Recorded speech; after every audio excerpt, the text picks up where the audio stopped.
तो सभी भाइयों एवं बहनों को नमस्कार। स्वागत है आपका आपके अपने चैनल सक्सेस जंक्शन एक कदम सफलता की ओर में। मेरा नाम है अतुल शुक्ला और हम लेकर के आ गए हैं आपके लिए मध्य प्रदेश सब इंस्पेक्टर भर्ती परीक्षा 2025 19 जनवरी सेकेंड शिफ्ट का एग्जाम एनालिसिस। काफ़ी सारे प्रश्न हमारे पास में आ गए हैं जिनके बारे में डिटेल में आपको जानकारी देने वाले हैं। 100% रियल और ऑथेंटिक प्रश्न ही हम आपके लिए लेकर के आ गए हैं। तो चलिए वीडियो को शुरू करते हैं। उससे पहले वीडियो को लाइक करके चैनल को सब्सक्राइब कर लीजिए, जैसे आगे आने वाले सारे वीडियो टाइम टू टाइम आपके पास में पहुंच सके। और अगर अभी तक आपने हमारी मैराथन्स नहीं देखी हैं, एक बार चैनल के अंदर प्लेलिस्ट बनी हुई है MPSI के नाम से, वहां पर जाकर के आप सारी मैराथन जरूर देख करके जाइए। हर सब्जेक्ट की सुपर मैराथन आपको वहां पर मिलने वाली है भाई, ठीक है। चलो, अगर आपका अगली किसी भी शिफ्ट में एग्जाम है तो आपसे निवेदन है आप अपने प्रश्नों को इस व्हाट्सएप नंबर 7052547003 पर जरूर से जरूर शेयर करना। आज बहुत सारे लोगों ने शेयर किया है, जिन लोगों ने शेयर किया है आप सब लोगों को बहुत बहुत धन्यवाद। चलिए शुरुआत करते हैं। आज का पहला प्रश्न जी के जीएस साइंस से हम शुरू करेंगे। प्रश्न था, जो तांबे का जीतल है, ये जीतल क्या हुआ करता था? जीतल सिक्का था, नोट था, युद्ध क्षेत्र था, या फिर कोई अस्त्र वगैरह था? इस तरह के ऑप्शन बना करके दिए गए थे। तो जीतल के बारे में आपको हम पहले भी बता चुके हैं। जीतल एक तरह का सिक्का हुआ करता था, है ना। अब इसको किसने जारी किया था, कैसे जारी किया था, वो सारी जानकारी आइए देख लेते हैं डिटेल में। देखिए, तो तांबे का जो सिक्का है उसे हम जीतल कहते थे, और ये दिल्ली सल्तनत के संस्थापक और गुलाम वंश के शासक इल्तुतमिश के द्वारा इसको चालू किया गया था। इल्तुतमिश आपको पता है वास्तविक संस्थापक माना जाता है, ठीक है ना। उसने चांदी के टंका और तांबे के जीतल के साथ एक मानकीकृत मुद्रा प्रणाली भी शुरुआत की थी, जो सल्तनत के आर्थिक प्रशासन के लिए महत्वपूर्ण कदम थी। तो ध्यान रखना, जो तांबे का सिक्का जीतल हुआ करता था उसको इल्तुतमिश ने चालू किया था। इसने चांदी का टंका भी चलाया था। हो सकता है आगे आपसे चांदी का टंका पूछा जा सकता है। हालांकि इस प्रश्न के बारे में कल हमने एग्जाम एनालिसिस में आपको समझाया था, है ना। ये शायद अकबर वाला कोई प्रश्न आया था, तो हमने आपको इन सब के बारे में बताया था। अलग से हेडिंग डालकर भी बताया था कि भैया इल्तुतमिश ने तांबे का जीतल और चांदी का टंका चालू किया था, और जो है शेरशाह सूरी ने रुपया चालू किया था। अभी कल ही बताया है, आज देखिए प्रश्न आ गया है ना। बहुत सारे प्रश्न रिपीट भी हो रहे हैं, कौन से रिपीट हुए हैं वो भी अभी आपको आगे हम बताएंगे। चलिए मुख्य बिंदु की बात करते हैं। तो देखो, इल्तुतमिश वह पहला तुर्क सुल्तान था जिसने शुद्ध अरबी के सिक्के चलाए। टकसाल का नाम सिक्कों पर अंकित कराने की परंपरा शुरू की। तो ये भी आपको याद रखना है, आगे आपसे पूछा जा सकता है, ठीक है। दो मुख्य सिक्के थे इसके, एक तो कौन था, चांदी का टंका था जो भारी चांदी का सिक्का हुआ करता था, और दूसरा जो है तांबे का जीतल हुआ करता था, जो छोटे लेन देन के लिए कार्य में आता था, ठीक है ना। तो ये दोनों सिक्के इसके द्वारा चालू किए गए थे। चलिए आगे बढ़ते हैं। आगे बढ़ने से पहले आप लोगों को बता दें, जिस तरह से MP पुलिस कांस्टेबल, MP आबकारी के एग्जाम में अपने सुपर नोट्स ने धूम मचाई थी, उसी तरह से MPSI के भी एग्जाम में अपने इस नोट्स से सीधे सीधे प्रश्न देखने को मिल रहे हैं। तो आप लोग अभी भी ये नोट्स परचेज करके अपनी तैयारी में और जान फूंक सकते हैं, ठीक है। इसमें आपको 10 सब्जेक्ट की कंप्लीट सुपर सिलेक्शन नोट्स मिलेंगे, MCQ मिलेंगे, मैराथन्स की सारी PDF मिलेगी जो 500 प्रश्नों की करा रखी है। अभी तक ये 199 का मिल रहा था, लेकिन अब ये आपको मात्र 159 रुपये मिल रहा है, जब तक एग्जाम एनालिसिस चल रहा है MPSI का तब तक। उसके बाद में ये 10 सब्जेक्ट के जो नोट्स हैं वो और भी महंगे हो सकते हैं। साथ ही साथ मैं आपको बता दें, ये 10 सब्जेक्ट आपके आगे भी सभी एग्जाम में काम आने वाले हैं, चाहे वो आपका ITI ट्रेनिंग ऑफिसर का एग्जाम हो, चाहे वो क्षेत्र रक्षक जेल प्रहरी का एग्जाम हो, या ग्रुप 2 सब ग्रुप 4 का एग्जाम हो, क्योंकि इससे ज़्यादा सब्जेक्ट किसी भी एग्जाम में नहीं आते हैं, और इन सभी सब्जेक्ट के कंप्लीट नोट्स आपको पूरा सिलेबस के अकॉर्डिंग मिलेंगे, ठीक है। इसके अलावा अगर आप चाहते हैं कि केवल मैराथन की PDF चाहते हैं, तो मैराथन की PDF आपको मात्र 121 रुपये मिलेगी। उसमें क्या क्या मिलेगा, जो 500 प्रश्न हमने हिस्ट्री के करा रखे हैं वो मिल जाएंगे, 500 प्रश्न ज्योग्राफी के मिल जाएंगे, 500 प्रश्न सिविक्स के मिल जाएंगे यानी नागरिक शास्त्र के, ठीक है। और आपके 350 प्रश्न आपको उसके क्या कहते हैं इंग्लिश के मिल जाएंगे, ठीक है। 500 प्रश्न आपको कंप्यूटर के मिल जाएंगे। तो सभी सब्जेक्ट की जो 500 प्रश्नों की सुपर मैराथन की PDF है वो भी आपको उपलब्ध करा दी जाएगी। तो ये आप आराम से रिवाइज कर सकते हैं 6 से 7 घंटे में, जो आगे आपके लिए महत्वपूर्ण साबित होगा। तो जो भी नोट्स आप लेना चाहते हैं, छोटी सी प्रक्रिया है, कैसे इसको प्राप्त करेंगे। देखिए, ये QR कोड आपको दिखाई दे रहा है, इसका स्क्रीनशॉट खींच लीजिए। इसी पर आपको 159 का पेमेंट करना है, अगर आपको ये कंप्लीट सभी नोट्स चाहिए तो, ठीक है ना। इससे हाई लेवल का आपके MP जेल पहरी वगैरह में पूछा जाएगा, इससे कम लेवल का ही आएगा, ठीक है ना। और अगर आप केवल PDF चाहते हैं मैराथन की, तो मात्र 121 रुपये का पेमेंट इसी QR पर करना है, और उस QR का स्क्रीनशॉट जो पेमेंट किया है आपने, उसका स्क्रीनशॉट इस व्हाट्सएप नंबर 7052547003 इस पर आपको सेंड कर देना है। जैसे ही आप स्क्रीनशॉट सेंड करेंगे, तुरंत की तुरंत कंप्लीट सुपर सिलेक्शन नोट्स आपको सेंड कर दी जाएंगे, और आपको MPSI के व्हाट्सएप ग्रुप में जोड़ दिया जाएगा, जहां पर आगे के सारे नोट्स आपको मिलते रहेंगे। और ये एग्जाम एनालिसिस की PDF भी रात में जैसे ही दोनों शिफ्ट खत्म होती है तुरंत वहां पर डाल देते हैं, तो वो भी आपको मिल जाएगी, ठीक है मेरे भाई। चलिए आगे बढ़ते हैं। और जो क्यूआर से पेमेंट नहीं कर पाए, कोई दिक्कत नहीं है, इस पर मैसेज करके आप लोग फ़ोन पे नंबर ले लेंगे, फ़ोन पे से पेमेंट करके स्क्रीनशॉट भेज के अपने नोट्स प्राप्त कर लेंगे। बाकी एमपी जेल पीआरए की क्लास भी बहुत जल्द चालू करने वाले हैं, तो उसके बारे में भी आपको आगे बताएंगे।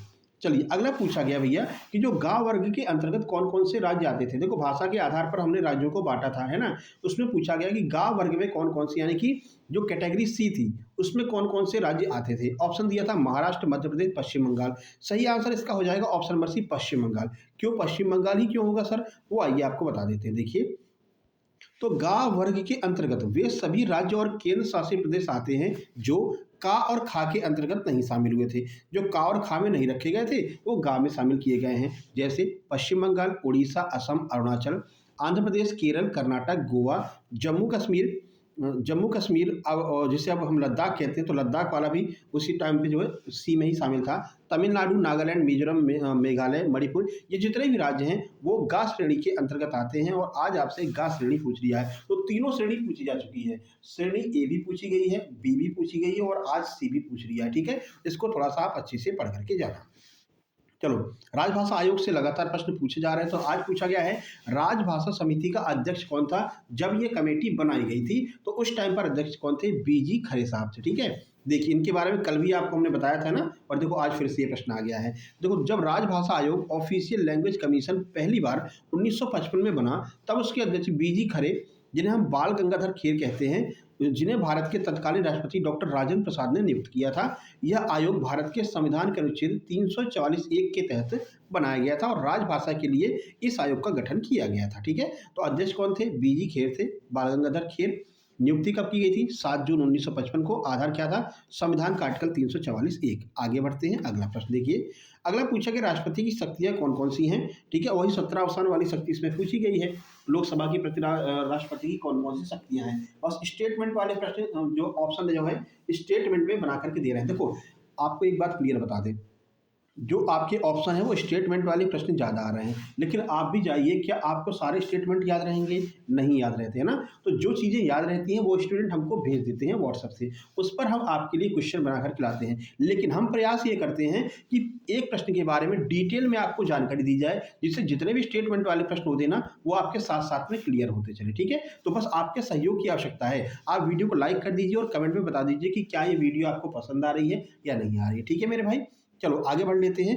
अब हम बात कर लेते हैं राष्ट्रपति की शक्ति 17 अवसान वाली, जो बार बार पूछी जा रही है। देखिए, राष्ट्रपति की शक्तियों में संसद के सत्रों को बुलाना, संसद के सत्रों को बुला सकता है राष्ट्रपति। ठीक है, स्थगित करना, जिसे हम 17 अवसान कहते हैं, यही बार बार पूछ रहे हैं। ठीक है, और लोकसभा को भंग करना, ये शक्तियां राष्ट्रपति को प्राप्त हैं, जो उनकी विधायी शक्तियों का हिस्सा है, यानी ये शक्तियां विधायी शक्ति के अंतर्गत आती हैं। यही स्टेटमेंट बनाएंगे, बताइए इनमें से कौन सी राष्ट्रपति की विधायी शक्ति है। अब ये ऑप्शन में दे देगा, एक अलग कर देगा, बताओ ये विधायी शक्ति है कि नहीं है। इस तरह से जो है ऑप्शन बना बना करके दे रहा है आपको। ठीक है, इसके अतिरिक्त उनके पास अध्यादेश जारी करने की शक्ति, विधेयकों को मंजूरी देने की शक्ति, आपातकाल घोषित करने की शक्ति, प्रधानमंत्री अन्य अधिकारियों की नियुक्ति की शक्ति, न्यायिक शक्ति के साथ क्षमादान जैसी महत्वपूर्ण शक्तियां हैं, जो उन्हें देश के शासन में केंद्रीय भूमिका देती हैं, खास करके मंत्रिपरिषद की सलाह पर ये कार्य करते हैं। ठीक है, तो ये इतना सारा पॉइंट आपको थोड़ा सा देख करके जाना है, थोड़ा सा आप एक बार इसको अच्छे से पढ़ लेना। ठीक है मेरे भाई, चलो आगे बढ़ते हैं, अगला प्रश्न देखते हैं। अगला करंट अफेयर का पूछा गया। देखो, अभिनेता धर्मेंद्र जी से परसों भी प्रश्न पूछा गया था और आज भी प्रश्न पूछा गया। ठीक है, परसों पूछा गया था कि इनको कब कोई अवार्ड के बारे में पूछा गया था, तो 2012 में उनको वो अवार्ड दिया गया था। ठीक है ना, जो भारत का तीसरा सर्वोच्च पुरस्कार होता है नागरिक में। आज पूछा है कि भाई अभिनेता धर्मेंद्र कहाँ से सांसद रह चुके हैं। तो अभिनेता धर्मेंद्र जी जो है वो बीकानेर राजस्थान से सांसद रह चुके हैं। ठीक है, चलिए देखते हैं, आपको इनके बारे में जानकारी देते हैं। देखिए, तो अभिनेता धर्मेंद्र राजस्थान के बीकानेर लोकसभा सीट से 2004 से 2009 तक भारतीय जनता पार्टी बीजेपी के सांसद रह चुके हैं। उन्होंने 2004 के चुनाव में कांग्रेस की रामेश्वर डूडी को हराया था और इस दौरान वे 14वीं लोकसभा के सदस्य बने थे। ये भी आपको ध्यान रखना है। तो निर्वाचन क्षेत्र कौन सा है, बीकानेर राजस्थान। पार्टी कौन सी है, बीजेपी से। कार्यकाल 2004 से 2009। ये आप थोड़ा सा स्टार मार्क कर लेना, ये आपका प्रश्न जो है आगे जो एग्जाम आने वाले हैं वहाँ के लिए बहुत ज़्यादा महत्वपूर्ण हो जाएगा। चलिए अगला देखिए, अगला पूछा गया कि यदि कोई व्यक्ति भारत के बाहर कितने सालों तक रहेगा कि उसकी नागरिकता समाप्त कर दी जाएगी। लगातार इतने सालों तक अगर आप भारत के बाहर रहते हैं तो नागरिकता समाप्त कर दी जाएगी। कितने साल? तो वो है 7 साल। ठीक है, 4 ऑप्शन दिए गए थे, 7 साल, 6 महीना, 2 साल, इनमें से कोई नहीं। तो 7 साल तक अगर आप बाहर रहते हैं बिना बताए हुए तो आपकी नागरिकता जा सकती है। चलिए इसके बारे में डिटेल में आपको बता देते हैं क्या क्या कंडीशन बन सकती हैं जो आपके स्टेटमेंट वाले प्रश्न बना करके पूछ सकते हैं। तो भारत से बाहर लगातार 7 साल या उससे अधिक समय तक रहने पर किसी भारतीय नागरिक की नागरिकता समाप्त की जा सकती है, बशर्ते वह व्यक्ति इस दौरान भारत सरकार के अधीन सेवा में न रहा हो। ऐसा नहीं हो कि भैया तुम भारत की सरकार की सेवा में गए हुए हो, यानी कि आप कोई गवर्नमेंट ऑफिसर बन करके गए हैं तो आप 7 साल से अधिक समय तक भी कहीं पर भी विदेश में रह सकते हैं। जैसे कि रॉ के कुछ ऑफिसर्स होते हैं जो खुफिया तरीके से रहते हैं। ठीक है, ना ही किसी भारतीय दूतावास अपनी नागरिकता बनाए रखने का पंजीकरण कराया हो। यानी आप पहुंच तो गए हैं, आपने 7 साल के अंदर अगर भारतीय दूतावास में, एम्बेसी में नहीं गए ये बताने कि हम यहाँ पर और कुछ टाइम रुकेंगे, तो भी आपकी नागरिकता जा सकती है। ठीक है, ये 2 कंडीशन हो गई, जिसके बाद उसे सरकार उसे वंचित कर देती है। इसके अतिरिक्त यदि कोई व्यक्ति स्वेच्छा से दूसरे देश की नागरिकता ग्रहण कर लेता है तो भारत की नागरिकता अपने आप खत्म हो जाती है। जैसा आपने अक्षय कुमार वाले केस में देखा है, उन्होंने कनाडा की नागरिकता ले ली, तो कनाडा की नागरिकता लेते ही भारत की नागरिकता अपने आप चली जाती है, उसके लिए कोई अलग से कंडीशन नहीं होती है। ठीक है ना, ये हो गया। तो भारतीय नागरिकता स्वतः ही समाप्त हो जाती है। दोहरी नागरिकता भारत में आमतौर पर नहीं है, तो ध्यान रखना भारत में दोहरी नागरिकता नहीं है। तो ये सारी बातें आपके लिए महत्वपूर्ण है नागरिकता से संबंधित। आगे भी आपसे स्टेटमेंट वाला प्रश्न बना करके पूछा जा सकता है। अगला देखते हैं। देखिए, लोकसभा में 2 सत्रों के बीच में कितना समय अंतर हो सकता है? कितने टाइम से ज़्यादा तक 2 सत्र इतने टाइम में हो जाने चाहिए? सही आंसर हो जाएगा ऑप्शन नंबर बी, 6 महीने। 6 महीने के अंदर-अंदर 2 जो है सत्रों में 6 महीने से ज़्यादा का गैप नहीं हो सकता है। कौन-सा आर्टिकल ये कहता है? आइए वो भी देख लेते हैं। तो लोकसभा और संसद के 2 सत्रों के बीच अधिकतम समय का अंतर 6 महीने से ज़्यादा नहीं हो सकता है, जिसका मतलब है कि संसद को साल में कम से कम 2 बार मिलना ज़रूरी होता है। यह संवैधानिक प्रावधान आर्टिकल 85 अनुच्छेद 85 कहता है कि भैया तुमको 2 बार तो मिलना ही पड़ेगा। ठीक है, ताकि सरकार जनता के प्रति जवाबदेह रहे और विधायी कार्य नियमित रूप से होते रहे। तो मुख्य बिंदु देख लीजिए, संवैधानिक नियम क्या कहता है? भारत के संविधान के अनुच्छेद 85 के अनुसार संसद के 2 सत्रों के बीच 6 महीने से ज्यादा का डिफरेंस नहीं होगा। न्यूनतम बैठक इस दौरान इस प्रावधान के कारण संसद को 1 वर्ष में कम से कम 2 बैठक तो करनी ही पड़ेगी। ठीक है, तो इसलिए आप देखते हैं भैया मानसून सत्र चल रहा है, ग्रीष्मकालीन सत्र चल रहा है, तो ये सत्र इसीलिए होते हैं 6 महीने के अंदर-अंदर इनको दोबारा होना पड़ता है। ठीक है, चलो अगला पूछा है कि भाई राज्य में जो धन विधेयक है उसका क्या कार्य होता है? इसमें भी स्टेटमेंट बना करके पूछा गया था, तो उसी हिसाब से हमने आपके लिए डिटेल सॉल्यूशन भी दे दिया है। चलिए देख लेते हैं। तो राज्यों में धन विधेयक, मनी बिल का अर्थ है ऐसा कोई भी विधेयक जो कराधान, सरकारी व्यय, ऋण लेने, भारत की संचित निधि से धन विनियोग जैसे वित्तीय मामलों से संबंधित हो। इस कंडीशन से संबंधित कोई भी बिल होगा तो हम उसको क्या कहेंगे? धन विधेयक कहेंगे। अब कंडीशन क्या बनेगी? वित्तीय मामलों से संबंधित हो जिसे राष्ट्रपति की पूर्व अनुमति से लोकसभा या राज्यसभा में ही पेश किया जा सकता है। राष्ट्रपति की अनुमति पहले ही लेनी पड़ती। ठीक है, राज्यसभा उसे रोक या संशोधित नहीं कर सकती है, बल्कि अधिकतम 14 दिनों तक अपनी सिफारिशें दे सकती है। तो ये स्टेटमेंट बनाएगा, पूछेगा भैया राज्यसभा मनी बिल को कितने दिनों तक रोक सकती है? तो मात्र 14 दिनों तक रोक सकती है, इसको खारिज नहीं कर सकती है। ठीक है ना, अपनी सिफारिशें दे सकती है, बता सकती है इसमें ये दिक्कत है, थोड़ा सा इसको सही कर लो। जिसे निचला सदन स्वीकार या अस्वीकार कर सकता है। ये डिपेंड करता है लोकसभा के ऊपर कि इसको माने या ना माने उनकी सिफारिशों को, और राज्य के वित्तीय प्रशासन के लिए महत्वपूर्ण होता है। ठीक है, तो इतनी सारी बातें आपको ध्यान रखनी है। जो जो इसमें मेन पॉइंट हैं वही आपके एग्जाम में स्टेटमेंट बना करके दे देते हैं। भैया 14 दिन तक रख सकता है, निचला सदन माने या ना माने, बताइए इनमें से कौन से सही है कौन से गलत है, पहला दूसरा सही है, दूसरा तीसरा सही है। इस तरह से आपसे प्रश्न पूछे जा रहे हैं। देखो अब एमपीएसआई नहीं रह गया है, पूरी तरह से यूपीएससी में कन्वर्ट हो चुका है। स्टेटमेंट वाले प्रश्न ज़्यादा पूछे जा रहे हैं, और जो स्टूडेंट होते हैं उनको स्टेटमेंट पूरा पूरा नहीं याद रहता भाई। ठीक है, जो क्वेश्चन याद रहते हैं वो हमको बताते हैं, हम आपको बताते हैं, तो उससे आपको एक आइडिया लग जाता है कि हाँ किस तरह के क्वेश्चन एग्जाम में आ रहे होंगे, आप मेंटली प्रिपेयर होकर के जा सके, ये हमारा प्रयास रहता है। चलो अगला, भिखारी ठाकुर को किस भाषा का शेक्सपियर कहा जाता है? तो भिखारी ठाकुर को हम भोजपुरी का शेक्सपियर कहते हैं। ठीक है ना, चलो अब आगे बढ़ लेते हैं, इनके बारे में कुछ जानकारी देख लीजिए। भिखारी ठाकुर को भोजपुरी भाषा का शेक्सपियर कहा जाता है क्योंकि उन्होंने भोजपुरी लोक साहित्य और रंगमंच को अपनी रचनाओं से समृद्ध किया, सामाजिक मुद्दों को उठाया, ठीक वैसे ही जैसे शेक्सपियर ने अंग्रेजी साहित्य को किया था, इसलिए उन्हें भोजपुरी का शेक्सपियर जो है कहा जाता है। आगे बढ़ते हैं, अगला देखिए स्पोर्ट्स करंट अफेयर से पूछा गया है, स्पोर्ट करंट से कि सिमरन कौर बरार ने स्वर्ण पदक किस खेल में जीता है? तो निशानेबाजी में इन्होंने स्वर्ण पदक जीता है। अब कहाँ जीता, कब जीता, आइए देख लेते हैं। तो सिमरन कौर बरार ने निशानेबाजी में स्वर्ण पदक जीता है। खास करके 25 मीटर पिस्टल स्पर्धा में उन्होंने ISSF विश्व कप फाइनल 2025 में यह कमाल का प्रदर्शन करते हुए गोल्ड मेडल अपने नाम किया है और जूनियर विश्व रिकॉर्ड की इन्होंने बराबरी कर ली। ठीक है, तो खेल हो गया निशानेबाजी 25 मीटर एयर पिस्टल में, और कहाँ पर ISSF विश्व कप फाइनल 2025 में इन्होंने ये खिताब जीता है। आगे बढ़ते हैं, अगला है भारत के श्रम रोजगार की जो राज्य मंत्री हैं ये कौन है? तो श्रम एवं रोजगार राज्य मंत्री कौन है वर्तमान में? शोभा करंदलाजे जी। अब चलिए इनके बारे में कुछ जानकारी आपको देते हैं। देखिए कब इन्होंने पद को ग्रहण किया है, बाकायदा दिया गया था भैया 1 जनवरी 2026 तक। वर्तमान में कौन है, डेट देकर के पूछ रहा है, जिससे तुम ये नहीं कहा भैया ये तो चेंज हो गई थी, ये हो गई थी।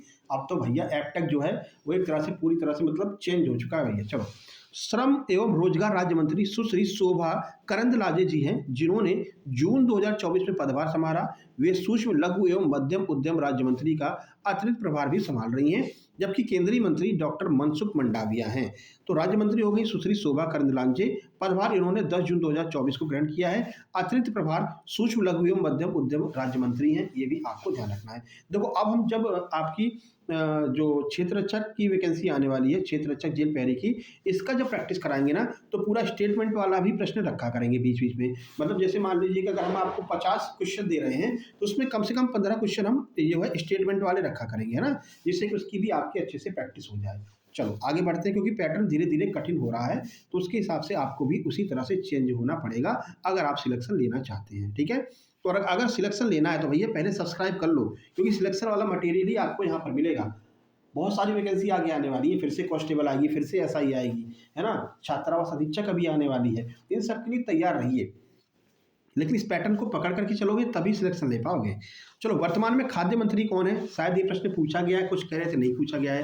अब भाई जो लोग कह रहे थे उनको बता दें, प्रहलाद जोशी जो है वर्तमान में खाद्य मंत्री हैं भारत के, और ये उपभोक्ता मामले, खाद्य और सार्वजनिक वितरण मंत्री के मंत्रालय के कैबिनेट मंत्री भी हैं। ठीक है, वहीं जो चिराग पासवान है वो खाद्य प्रसंस्करण उद्योग मंत्री हैं। इन दोनों मंत्री को भी देख लो भाई, हो सकता है आगे आपसे पूछ लें। चलो आगे देखते हैं, अगला है अनुच्छेद 368 के अनुसार भारतीय संविधान कैसा? देखो ये रिपीट हुआ है सेम टू सेम, शायद ये कल की सुबह की शिफ्ट में आया था, सेम टू सेम रिपीट हुआ है और हमने इसको कराया भी था एग्जाम एनालिसिस में। इसीलिए कहते हैं हर शिफ्ट का पूरा एग्जाम एनालिसिस देखिए, और इसकी PDF हम ग्रुप में डाल देते हैं, उसको भी आपको ले लेना है। चलो, तो 368 के अनुसार ये जो अपना संविधान है वो अंशतः लचीला है और अंशतः कठोर है। देखिए अनुच्छेद 368 के अनुसार भारतीय संविधान अंशतः लचीला, अंशतः कठोर है, क्योंकि इसमें कुछ प्रावधानों को सामान्य बहुमत से बदला जा सकता है जो इसके लचीलेपन को दर्शाता है, जबकि अन्य कुछ विशेष बहुमत या फिर आधे राज्यों के अनुसमर्थन की आवश्यकता पड़ती है जो इसकी कठोरता को दर्शाता है। तो ये लचीला भी है और कठोर भी है, ये दोनों ही आपके ऑप्शन में दिया गया था।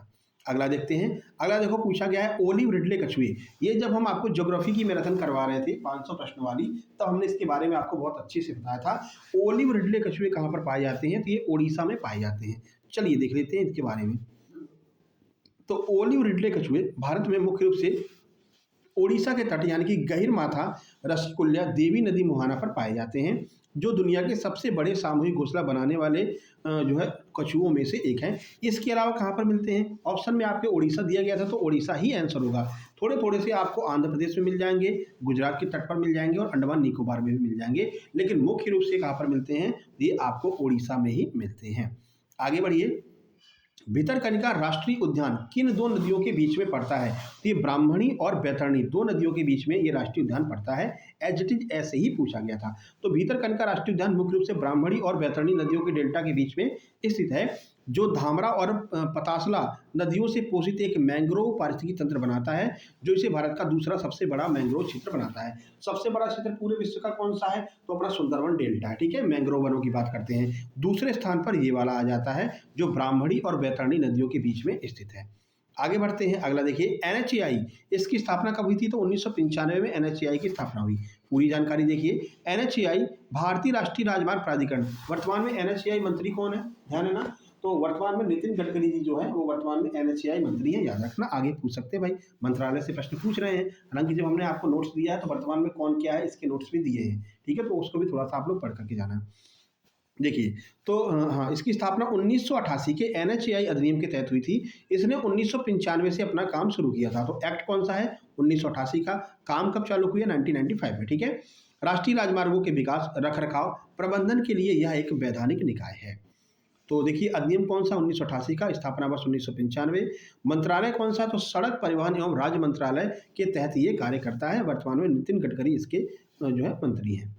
केंद्रीय मंत्री। आगे बढ़ते हैं। भारत की मुख्य भूमिका पश्चिमी बिंदु कहाँ पर है? तो ये पूरा आपको बताया था। पश्चिमी बिंदु कहाँ पर है? पश्चिमी बिंदु गुजरात में है। गुहार मोती के नाम से इसको जाना जाता है। चलिए देखिए, तो भारत की मुख्य भूमिका पश्चिमी बिंदु गुजरात के कच्छ जिले में स्थित गुहार मोती है, जो सरक्रीक के पास में पड़ता है और भारत के सुदूर पश्चिमी क्षेत्र को दर्शाता है। स्थान हो गया गुहार मोती, कच्छ जिला, गुजरात। विशेषता, यह भारत की मुख्य भूमि का सबसे पश्चिमी बिंदु है। और देशांतर देख लीजिए तो 68 डिग्री 7 मिनट पर यह स्थित है, पूर्वी देशांतर में। ये भी आपको याद रखना है। चलिए आगे बढ़ते हैं। अगला स्टेटमेंट वाला प्रश्न पूछा गया था कि भाई मृदा अपरदन का रीजन क्या है? मृदा अपरदन क्यों होता है? ये आपका एनवायरनमेंट से पूछ लिया है। तो मृदा अपरदन, मिट्टी का कटाव, मुख्य कारण प्राकृतिक पानी, हवा, बर्फ और मानवीय गतिविधियां, वनों की कटाई, अत्यधिक चराई, खराब कृषि है। जहां पानी का बहाव, बारिश, बाढ़ और तेज हवाएं मिट्टी की ऊपरी परत को अपने साथ बहा ले जाती हैं, जबकि पेड़ पौधों की कमी से मिट्टी को खुला छोड़ देती है, जिससे कि मिट्टी बह जाती है। बेसिकली कहना ये चाह रहा है, जैसे कि ये पौधा है, मतलब ये पेड़ है, ठीक है? तो ये क्या है, इसकी जड़ें नीचे गई हुई हैं। ये जड़ें इस मिट्टी को बांधे रखती हैं। लेकिन अगर आपने इस वृक्ष को काट दिया तो जड़ें भी नष्ट हो जाएंगी और ये मिट्टी यहाँ से ढीली हो जाएगी। तो जब बारिश होगी, जब बाढ़ आएगी, तो ये मिट्टी पूरी की पूरी बह जाती है। तो ये मुख्य रीजन है जिसकी वजह से मृदा अपरदन होता है। ठीक है भाई, आगे बढ़ते हैं। अगला अगला देखो, फिजिक्स का प्रश्न पूछा है, ये आपका रिपीट हो रहा है, ये एमपी पुलिस में पूछा गया था।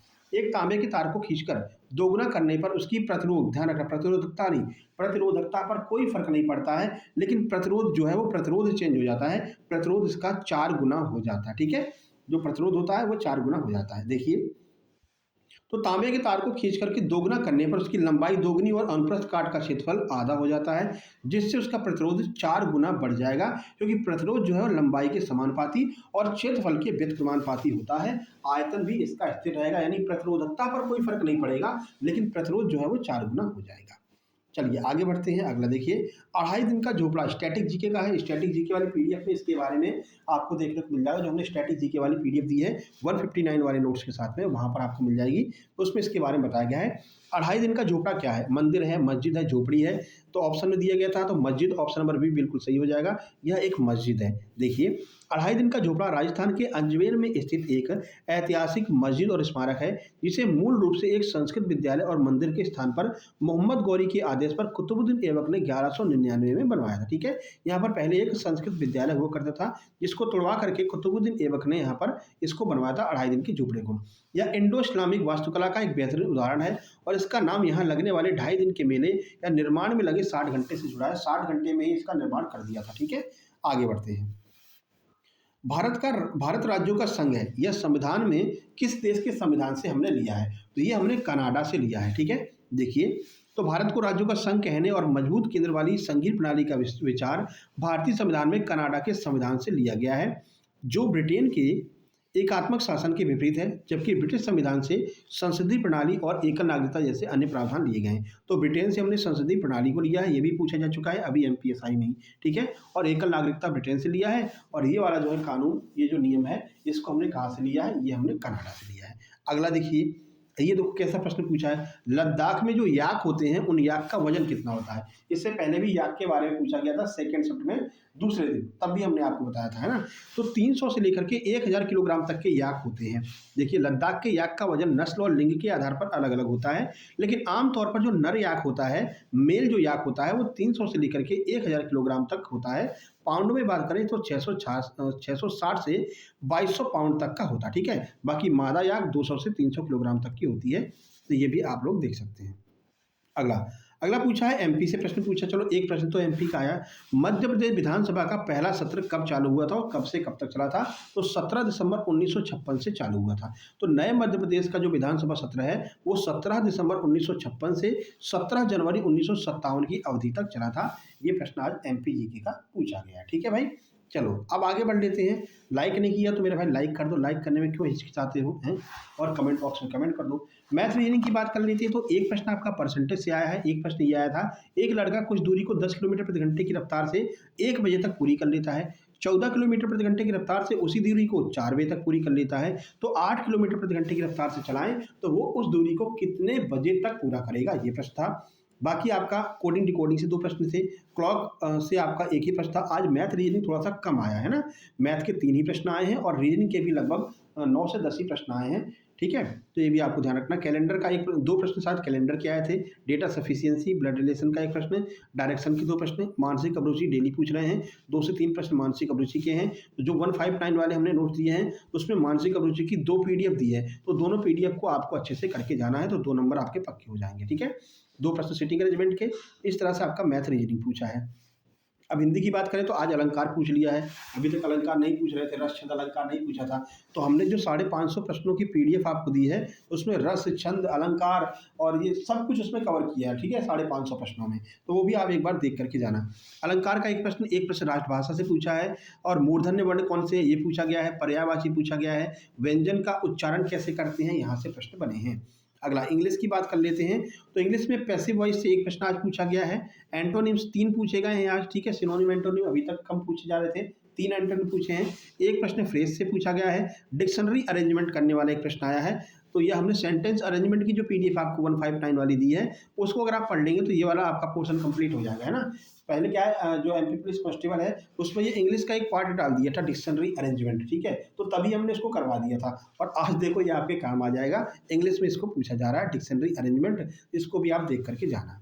चलो कंप्यूटर की बात करें, एमएस ऑफिस से एक प्रश्न आया है, और आपका इंटरनल सॉफ्टवेयर से एक प्रश्न आया है, डेटा फॉर्मेटिंग से एक प्रश्न आया है, स्टोरेज से एक प्रश्न आया है, साइबर क्राइम से भी आपको 2 से 3 प्रश्न देखने को मिले हैं, एमएस वर्ल्ड से भी प्रश्न देखने को मिले हैं। लेकिन फिर वही बात, जो कंप्यूटर के और अन्य सब्जेक्ट के प्रश्न हैं उसमें स्टेटमेंट वाले प्रश्न ज़्यादा आ रहे हैं, इसलिए थोड़ा सा कठिन लग रहे हैं। अगर एवरेज स्कोर की बात कर दें तो इस शिफ्ट का एवरेज स्कोर 58 से 60 के बीच में ही रहा है। बहुत कम लोग हैं जो 58 नंबर भी लेकर के आ पाए हैं, यानी पेपर का लेवल जो है वो कठिन हो गया है। तो उसी स्तर की तैयारी करना है, और उसी स्तर की तैयारी हम आपकी जेल पहरी और क्षेत्र रक्षक की करवाएंगे। बिल्कुल निश्चिंत रहिए, बहुत जल्दी उसकी भी क्लास चालू होने वाली है। तो वीडियो को लाइक कर दो, शेयर कर दो, चैनल पर पहली बार आओ सब्सक्राइब कर लो, क्योंकि आगे बहुत सारी वैकेंसी आने वाली है, सबकी तैयारी हम करवाने वाले हैं। और नोट्स आपको इसी व्हाट्सएप नंबर पर मिलेंगी, व्हाट्सएप करके आप लोग अपने नोट्स प्राप्त कर लीजिए। एमपीएसआई के ये वाले नोट्स बेहतरीन तैयार किए गए हैं, ये आपको हर एक एग्जाम में काम आएंगे, तो इसको भी आप लोग ले सकते हैं। मिलते हैं नेक्स्ट वीडियो में, तब तक के लिए नमस्कार, धन्यवाद।